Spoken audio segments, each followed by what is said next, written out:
বন্ধ করার মূল কারণ হল কোভিড-19 মানে SARS-CoV-2 করোনা ভাইরাস বুলি যোনটোক আমি পৰিচিত নভেল কৰোনা ভাইৰাস বুলি হেইটোৰ নাম এতিয়া নামকৰণ দিছে মোৰ প্ৰথম ভিডিঅ'টোত এইটো নাম দিয়া নাছিলে এইটো নভেল কৰোনা ভাইৰাস বুলি কৈছিলে আৰু এতিয়া এইটো নাম দিছে SARS-CoV-2 তো এইটোৱে বিশ্বৰ সকলো প্ৰান্ততে অলমোস্ট 197টা দেশত বৰ্তমানলৈকে কৰোনা ভাইৰাসৰ ফলত মানুহ আক্ৰান্ত হৈছে আপোনাৰ যদি ধৰি লৈছো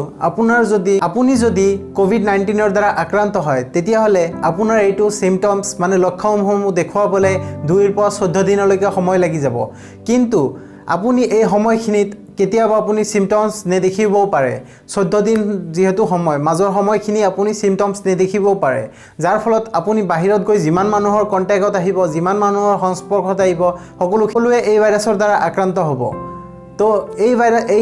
এই চেইনটো ব্ৰেক কৰাৰ কাৰণে চৰকাৰৰ হাতত এটাই বুদ্ধি হেতু হল লকডাউন কৰা যাতে আপোনালোক ঘৰতে থাকে আৰু আপোনালোক বেলেগ কোনো মানুহৰ সংস্পৰ্শত নাযায় যাৰ ফলত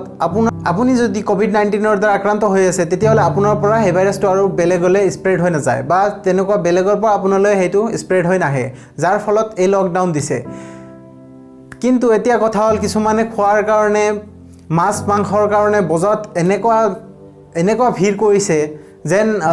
ইয়াৰ পাছত আৰু খাবই নোৱাৰিব কেতিয়াও আপোনালোকে জিয়াই থাকিলে খাব পাৰিব কোনো অসুবিধা নহয় কিন্তু এতিয়া যেটো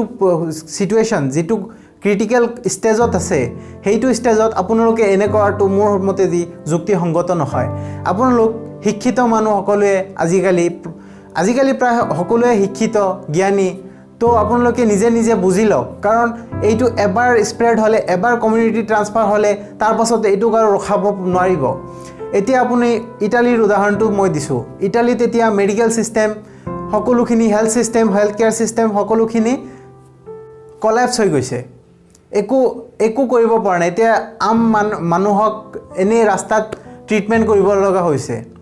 তো এবাৰ ভাবি চাওক ইটালী তো বিশ্বৰ চতুৰ্থ নে পঞ্চম স্থানত পৰে মেডিকেল বা হেলথ কেয়াৰ ফেসিলিটিজত কিন্তু আমাৰ ভাৰতবৰ্ষ 100ৰ ওপৰত ৰেংকিং কৰে তো এতিয়া আপোনালোকে নিজে বুজি লওক যে এইটো ভাইৰাছৰ ফলত যদি আক্ৰান্ত হয় 5% মানুহ যদি আক্ৰান্ত হয় তেতিয়া হলে কোনো ধৰণৰ ট্ৰিটমেন্ট নাপাব ট্ৰিটমেন্টৰ অভাৱত মানুহ মৰিব আৰু হেলথ কেয়াৰ সিস্টেমটো কলাপস হৈ যাব তো এইটো ৰখাবলৈ চৰকাৰে এটা কঠোৰ নিৰ্দেশ দিছে হেতু হল লকডাউন তো এই ভাইৰাছৰ পৰা আপোনালোকক নিজকে বচাই ৰাখিব হলে এটাই বুদ্ধি হেতু হল লকডাউন আপোনালোকক মই ইয়াৰ আগতো মোৰ প্ৰথম ভিডিঅ 19 ফেব্ৰুৱাৰী যোনটো ৰিলিজ কৰিছিল হেতুতো মই গোটেইখিনি কৰোনা ভাইৰাছৰ ডিটেইলছত কৈছিল আৰু এতিয়াও মই তাৰ পাছতো বহুত কেইটা ভিডিঅ বনাইছো যেনেকৈ হ্যান্ড ওয়াশিং হক ঘৰতে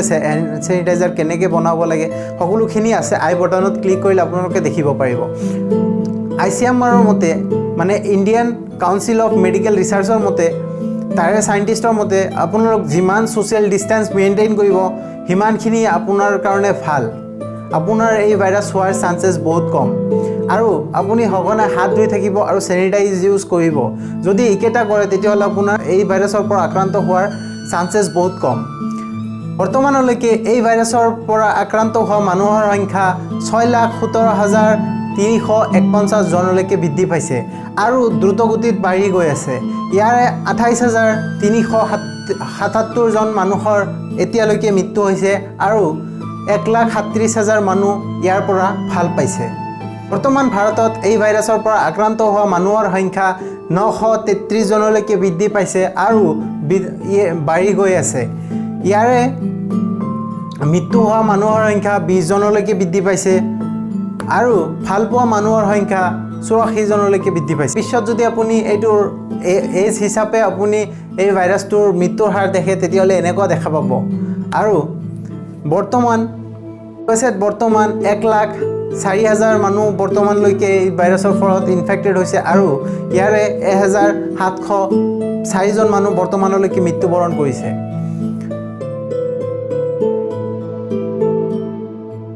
যেহেতুকে এই ভাইৰাছৰ এতিয়ালৈকে কোনো ধৰণৰ ট্ৰিটমেন্ট কোনো ধৰণৰ মেডিসিন কোনো ধৰণৰ ভ্যাকচিন ওলোৱা নাই সেইকাৰণে এই ভাইৰাছটোৰ পৰা আপোনাক নিজকে বচাব হ'লে তেতিয়াহ'লে আপোনাৰ দেহৰ প্ৰতিৰক্ষা ক্ষমতাই এই ভাইৰাছটোক মাৰিব পাৰিব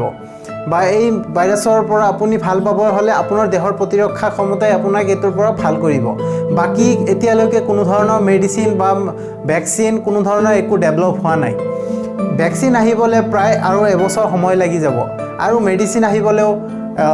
অনুমান কৰিছে যে আৰু 5 পৰা 6 মাহলৈকে সময় লাগি যাব পাৰে তো এইটোৰ বিষয়ে মই আগৰ ভিডিঅ'টোত কৈছো এতিয়া মই আপোনাক জনাম আপোনাৰ ইমিউন সিস্টেম কেনেকৈ বুষ্ট কৰিব পাৰে আপুনি সদায় এতিয়া যেহেতু কোৱাৰেণ্টাইন মানে ঘৰত বহি আছে তেতিয়াহ'লে সদায় আপুনি এক্সাৰসাইজ কৰিব শুই নাথাকিব শুই বহি থাকিলে আপোনাৰ দেহৰ প্ৰতিৰক্ষা ক্ষমতা কমি যাব আপুনি সদায় পাৰিলে যিমানখিনি সময় পাৰে 1 ঘণ্টা পাৰে আধা ঘণ্টা পাৰে নিজৰ ৰুমত যিমানখিনি এক্সাৰসাইজ কৰিব লগা আছে সেইখিনি কৰি ল'ব আপোনাৰ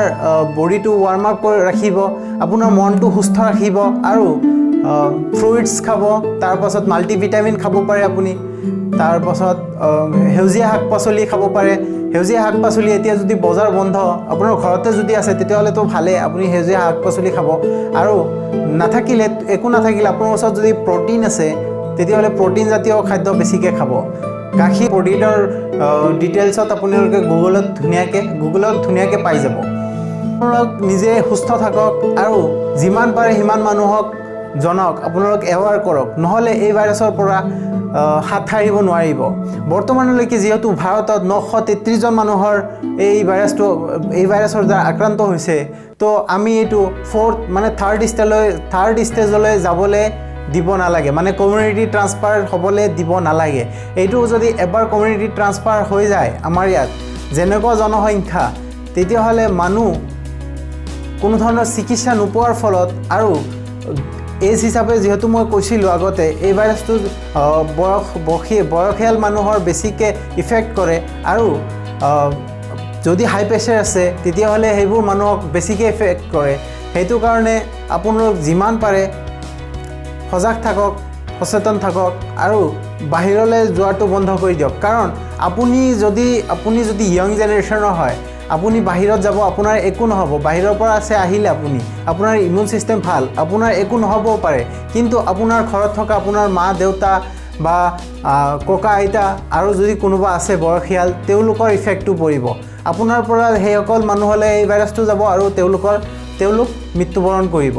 তো আমি এইটো ষ্টপ কৰিবলৈ আমি ঘৰতে থাকিব লাগে ভিডিঅ'টো যিমান পাৰে সিমান শ্বেয়াৰ কৰক যাতে সকলোৱে জানিব পাৰে ভালকৈ বুজি পাব পাৰে কিয় এই লকডাউনটো প্ৰয়োজনীয়